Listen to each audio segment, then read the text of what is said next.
waa am sa fondation bi nga bokk moom dañ koy tudd. Responsable des femmes féminines. nga ne. Des femmes féminines. Mais vous êtes des nullards, jigéen féminine. Jigéen féminine. góor féminin. sarap maam gi. man bu ma gisee yenn image yi man mi nga xam ne làmb yóbbu na ma fu ne defal na ma lu ne Tafa. bu ma waree avion ci oto la bu ngeen duggee ci oto bi. ci avion la bu ma saret. ci oto la kon bu ma gisee yenn image ay waay kii kawaay dañ ma ko jàpp. am nag gis naa néew ndax Pape Cheikh Diallo ñëw na démb ca mariage Seyna Ndour ba. mooy ko suñu tëj bi kañ la.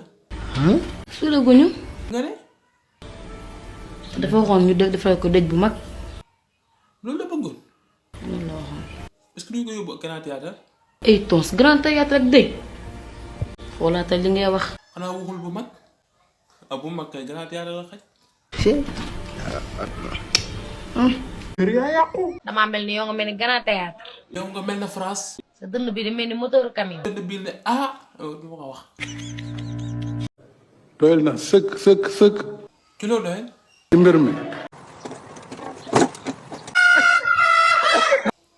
wax soo yow léegi lan nga. man mooy instant bi je suis un homme d'affaires. ah. man mooy instant bi je suis un homme d'affaires. waa sos doo dem ngemb ji nga bëri. je suis pas dans ce domaine maintenant pour nekk fa di ngemboog di njuug n'est-ce pas. kon da ngaa bàyyi. je l'ai vécu je l'ai déjà fait. ah. donc en ce moment je suis dans un autre domaine. yow doo bëri ji.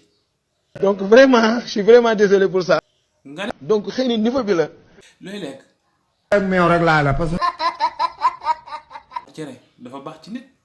cere day naan deret. billaay damaa sonn.